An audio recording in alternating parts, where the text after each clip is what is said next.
It's time for us to get rocking and rolling there. There we are. How you doing, everybody? It's June. I'm in Tokyo, which means it's in between being hot. It's about to get really steamy, but it's not there yet. Even still, I've got my green tea. Happy to have this all the time. They say it's good for your health, so I'm going to try to have my green tea to start every day. If you're checking in from the States, maybe it's your evening. It's the morning here in Tokyo, and it feels good. For June in Japan, it's a funny season. You know, there are 4 seasons, right? But in Japan, there's really like 5 seasons. You know, of course, we have spring, summer, winter, fall. But in Japan, we have a 5th season, and it's in June, and it's the rainy season. And yes, it is full on June season, rainy season right now. We don't have rain today, but it's coming and supposed to be raining all this weekend. But when I think about Japan and June, I think about a lot of different things. And I know people think about a lot of things when they see images of Japan and Tokyo. So let me just first show you my June in Tokyo, what it's like. So first and foremost, June in Tokyo is a great time to be here. It's not really hot yet. It's not cool. So if you want to visit, June's a cool time, even though it is the rainy season. When most people think about coming to Tokyo, they think about the hustle and bustle of the city. And yes, there are a lot of people here. Or maybe if you're going out at night, you're thinking about the lights, the people everywhere also. And it is that. You'll see all this when you come to Tokyo. If you come to Japan, period, and visit, you'll see a lot of this, especially in the big cities. However, in June, it's a very different season. It's the time for hydrangeas, because hydrangeas, which are called ajisai in Japan, they love rain. And this coming weekend, they'll be in full bloom. They're out now. I actually shot this picture last weekend. They're out everywhere, but this weekend they are going to be in full bloom. So I've been out every day, pulling out my Nikon Z8, walking around and just taking pictures of all the beautiful ajisai, the hydrangeas, everywhere I go. I wasn't really into flowers so much when I lived in the States, but something about living here has made me very aware of the beauty of all the seasons. And you can go to these great places, these great shrines, and take walks on these hydrangea paths. So this past weekend, I did just that. There's one that's really famous, and everybody was out seeing it.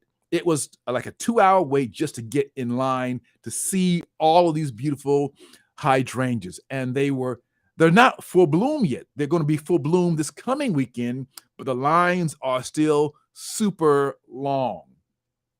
So when I'm taking pictures, I don't want to take pictures of just the flowers. I want to share the experience. So I want to shoot the people too, as they are taking pictures of the ajisai, hydrangeas. Look at all these beautiful colors. I mean, you can't help but fall in love with this time of year. Even though it may be overcast and a little drizzly, rainy, it's still a beautiful time to be here and see all of these amazing flowers and the different types of hydrangeas that there are out there. There are so many different types, which I really wasn't aware of before. But now that I live here, I see all the different types all the time, and they blow me away. Even this morning for me, I got up right away and took like an hour and a half walk down this path, and I'm just seeing all the hydrangeas everywhere I went. It's kind of fun seeing all this and taking pictures of it, because this is that season.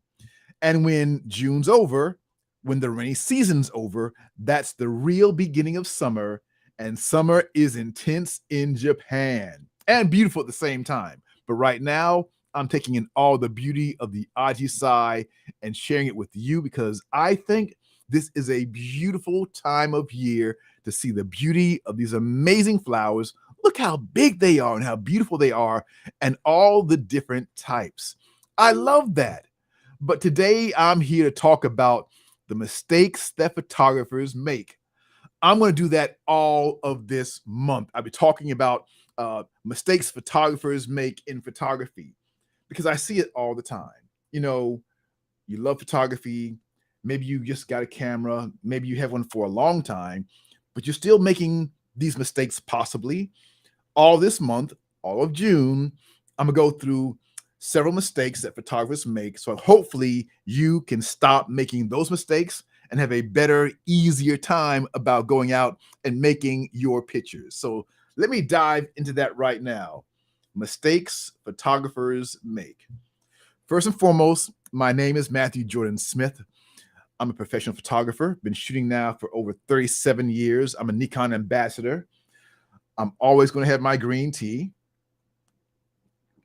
When I pause, that means I'm taking a sip of my green tea. But today I'm here to talk about mistakes photographers make. That's what it's all about. Now, when I think about today's topic, the mistakes that photographers make, I'm going to first talk about the incorrect exposure mistake. I have a niece who's just beginning photography, and I'm seeing that. So I want to help everyone out there get over those problems with thinking that your camera does everything. Because I see today a lot of people are thinking that, oh, maybe I just need a better camera. And it's not that. It's, you setting your camera right for sure. But even then, things can happen. So let's dive into that. Today, I'm talking about mistakes photographers make.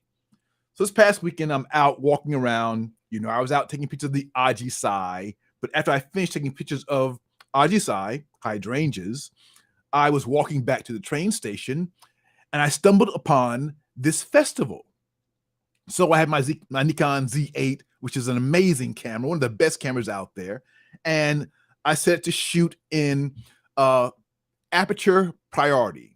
That means I set my camera's f-stop. Maybe you set it to 2.8 or f4. You pick out whatever f-stop you want on your camera, and then the camera does the rest. Now, cameras are super smart today, and you can set it any way you want to, but your camera is going to read the situation and adapt for that. Now, sometimes that can give you an right exposure, sometimes it won't. But I want to show you how you can change this so you can get a perfect picture every time and not spend your time trying to correct in post-production. Because I see a lot of people doing that. I see my niece doing that, as a matter of fact. She'll take pictures. She'll put her camera on all these different modes to set it automatically. She'll put it in total automatic mode. So the camera's doing everything. I'm telling her, don't do that. Don't do that. I want you to get deeper in and learn why you're getting these situations in your camera. So look at all these pictures. This is taken like every second as this Matsuri festival comes by me. These happen all summer long here in Japan. And the camera is taking the pictures based on me setting my aperture to, I believe f4 is what I chose. And then it's going to set the shutter speed for me automatically.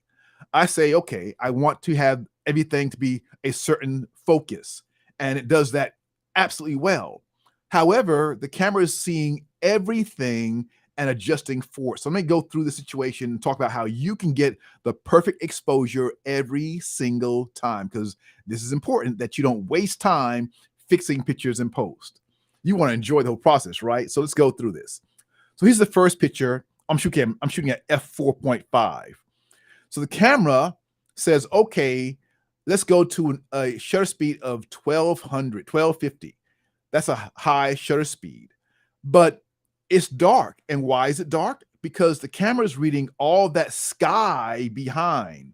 It's adjusting for all of that light that's behind my main subject.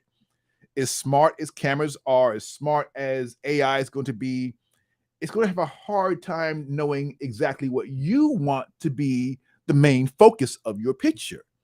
So it's going to read the situation and adapt for it. Now, as I get closer, you're going to see something change here. So let me just go a little closer to that next picture. So here it gets a little closer still. You'll see it go from a shutter speed of 1250 to 1000. Then it's going to go to 800. Make sure you see all of this. Then it's going to go again and change. Let's see what the next one is. And you see, as it gets closer, it keeps changing and adapting. So you see it go from, again, 1250, then to 1000, then to 800.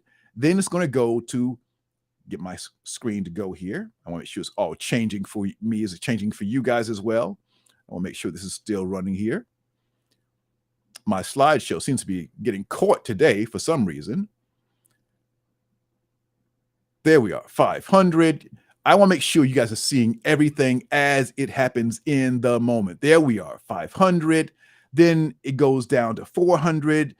Then it gets down to 320. Now that's the right exposure. Now, why is this the correct exposure? Because now the camera can read the full situation and not be fooled by that big white sky behind.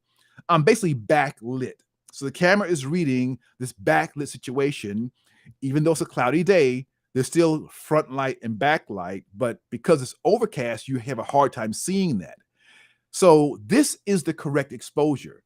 My camera got fooled because it saw all that bright light. I'm gonna go backwards for a second so you can see how this changes from, as it gets further away, it's reading all that white sky, and then things start to change. So it's better for you to understand when you are shooting how to get a great exposure every single time. How do you do that? You have to know what you want to be the focus of your picture. For me, I want to focus on this Matsuri as it gets closer. I want to make sure that the people in there are my main focus. I want to make sure that I'm getting them right away, and everyone can see this and see what I want to be the focus. So as I'm going through, I am making sure that I get them in close. And now I think I'm getting closer to the right exposure.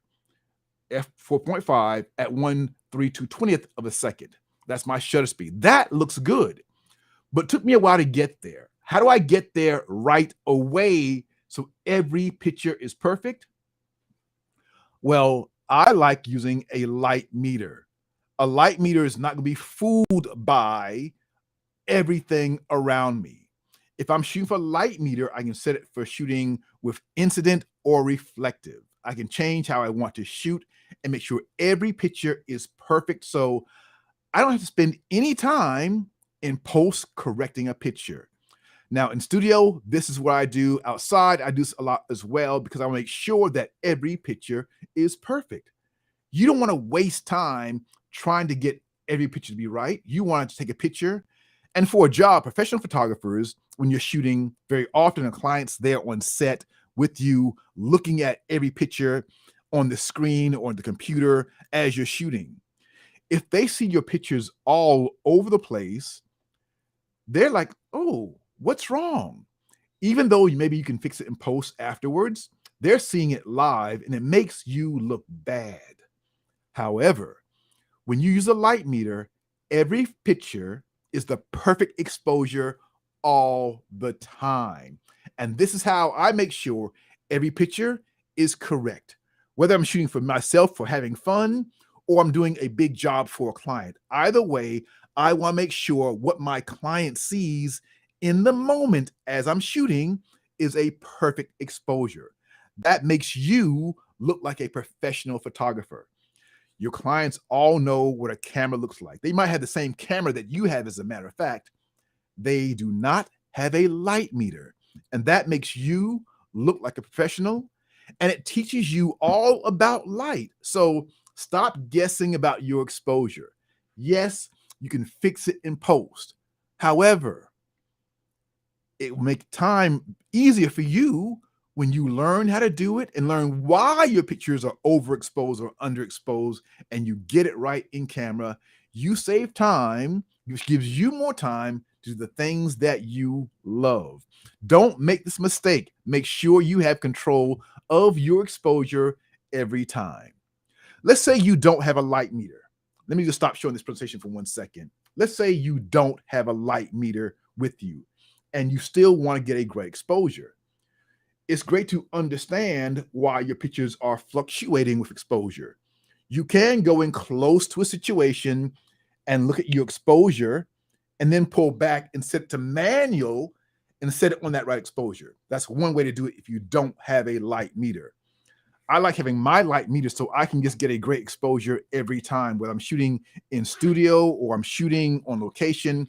I like having a light meter with me, so I keep mine with me all the time, because having my light meter is going to help me get that perfect exposure every time.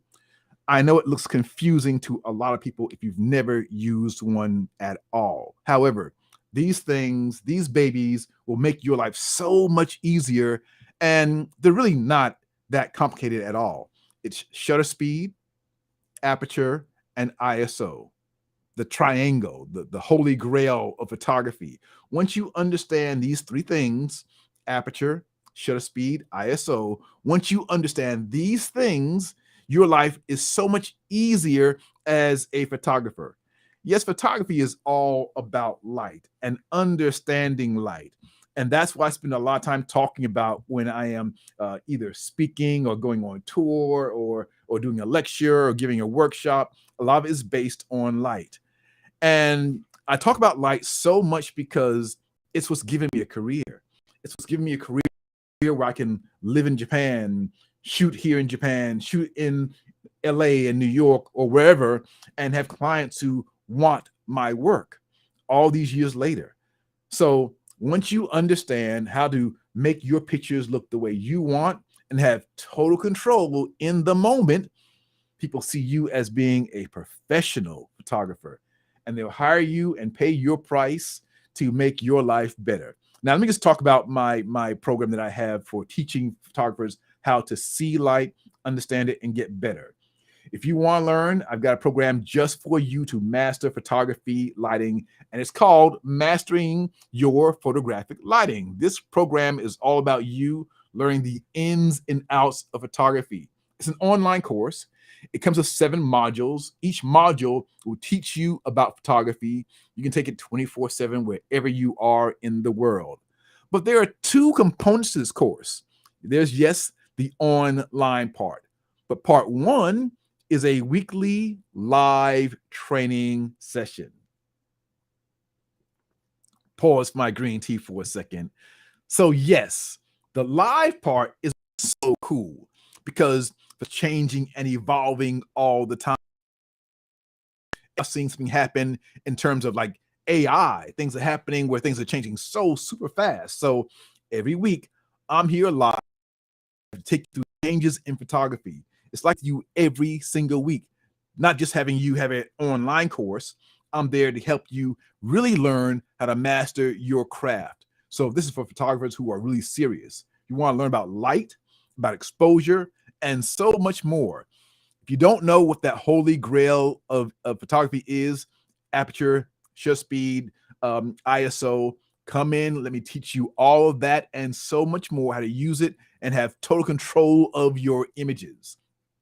We go through all that every single week. And I love photographers coming in and getting progress, seeing where they go, seeing how they can be better photographers. Maybe that's you. If you want to be better, if you want to make a living, if you want to make a better living as a photographer, or maybe you just want to be better at your hobby, whatever it is, come on in and be a part of photography lighting course. Now, here's what my students say about this course. You've been hearing me talk, but what are my students saying about this course? How do they feel? So, initially I thought this would be just straight up lighting, 101 on how to do lighting, and it's so much more. It's about how to really be a photographer, how to see light, not just execute it like many other people teach you how to set up the lights and do that. This is a much more profound and fundamental class. Really want to take my photography and my business to the next level, and some of the things that I kind of had instinctually thought that maybe I should start doing, he touched on those but then expanded upon them, and it was just like there were so many aha moments in just like that free 1-hour webinar that I was like, you know what? I need to sign up for his actual course, because if I got that much out of 1 hour of a free webinar, I knew that the content of the course itself was going to have so much more, and it has. Like, every single day, like, either people post things on the Facebook group and I see things, or just the actual modules or the weekly live things, weekly live sessions. There is always so much that I am having constant little aha or inspiration or just things to help push me along. Being a part of PLC has given me the courage to do things that I was apprehensive. I think in module 1 you talked about natural light, and I was one of those people that say I like natural light. I want to go outside and shoot during the daytime, and being in PLC has given me the strength and the courage to go in a studio. I'm shooting almost every weekend, whether it's a gig or it's a client, but I'm just getting a volume of work. So originally, when I signed up to the course, I thought it was just going to be an online class and kind of learn as I go along, and then that'd be the end of it. But the courses have actually given me a lot more because of the group on Facebook. There's a lot more content that gets put in the group than I initially thought was going to be a part of the course. The live question and answer sessions that you do every week are really valuable, and again, something I totally didn't expect to get when I enrolled for the course. So really good. You know, I've been involved with some other Facebook groups, and kind of you don't get as much interaction. But with this one, you know, you get a lot of feedback. So it's great. You know, whenever I've had plenty of questions already, and everyone's just been so friendly and willing to jump in and help. And everyone is truly willing to help. And the other great thing is the modules that you've created. I've already gone through them multiple times, and I keep going back and referring to the modules. So, you know, whenever I have a photo shoot or anything coming up, it's great to kind of have that to refer back to.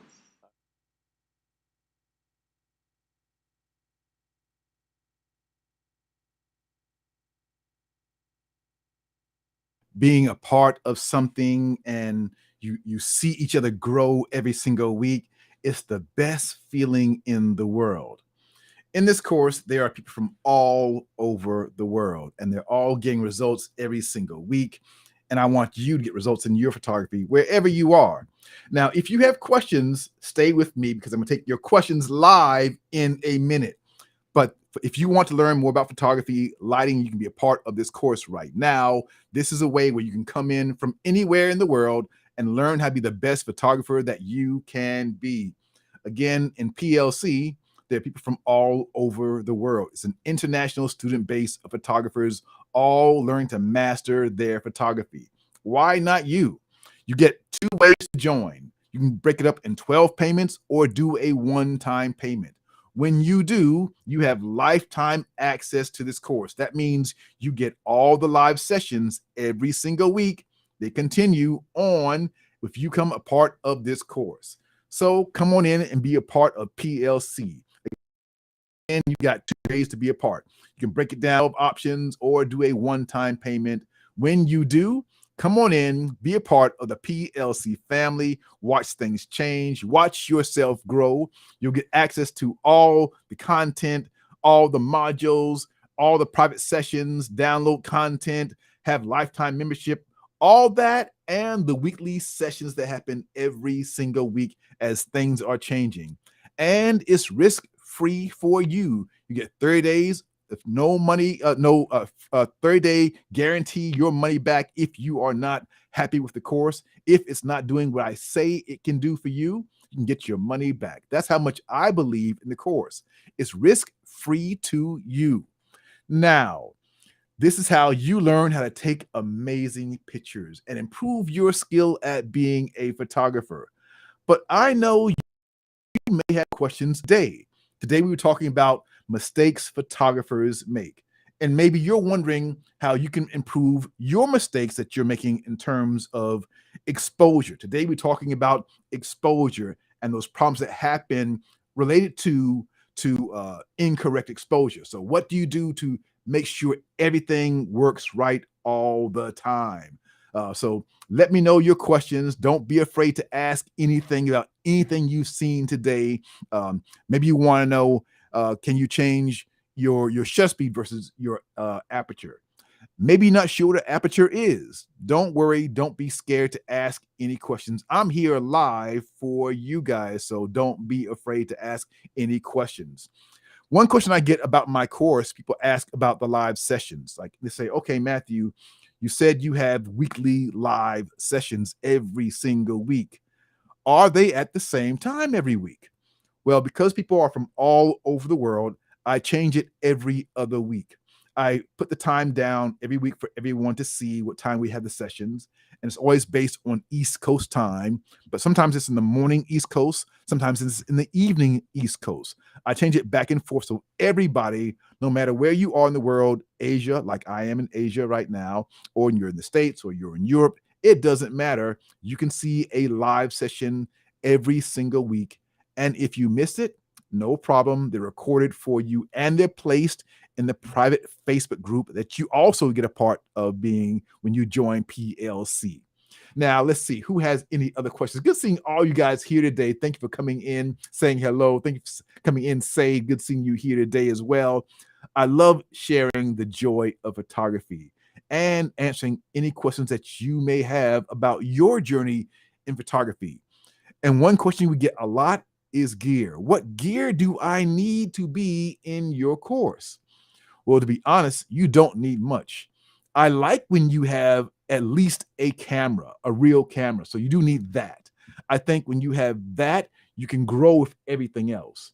Maybe you know nothing about lighting, but you want to learn how to be better as a photographer with dealing with lights. I can help you with that. And in terms of that gear, you don't need anything to start. I like when I can help you find the right gear to start your journey with and start with a light that can help you grow and learn. And that first light is pretty inexpensive. I like telling people how to use a very simple light to begin with. So you can learn how to see light and grow as a photographer. That's what this whole thing is about. Teaching you to be the best person you can be without breaking the bank, and learning how to be, your own photographer, showing what you love, what you enjoy, and get your point of view across as a photographer. That's one thing I did not know when I started the journey as being a photographer. I didn't understand how important it is for us to have our own vision as a photographer. It's super important. And that's why I'm here for you. Now, if you want to learn more about this and so much more and how to join this course, just hit that QR code right now and sign up to be a part of Photography Lighting Course.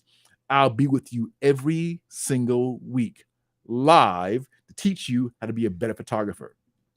Now, I'll also be coming to you live on this channel every single week as well to help you with little small tips and tricks to make you a better photographer. If you want to go further and learn more, click that link and be a part of Photography Lighting Course. We are streaming every week live on Facebook, YouTube, Twitch, and Twitter. So there you come in and get free content every single week. All right, everyone. It's good having you and having you here today.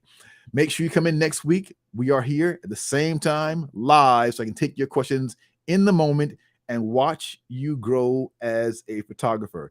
I hope you're having a great June 2023. We are here to make you come better and better. I'm going to grab my Z8 or my Z9 and get out and shoot more pictures of the hydrangeas because they are going to be full bloom this weekend. This is how I relax. People say, oh, what's your hobby? For me, it's photography. What's your career? Photography. Yeah, I know I probably should have something else besides photography, but I love this thing.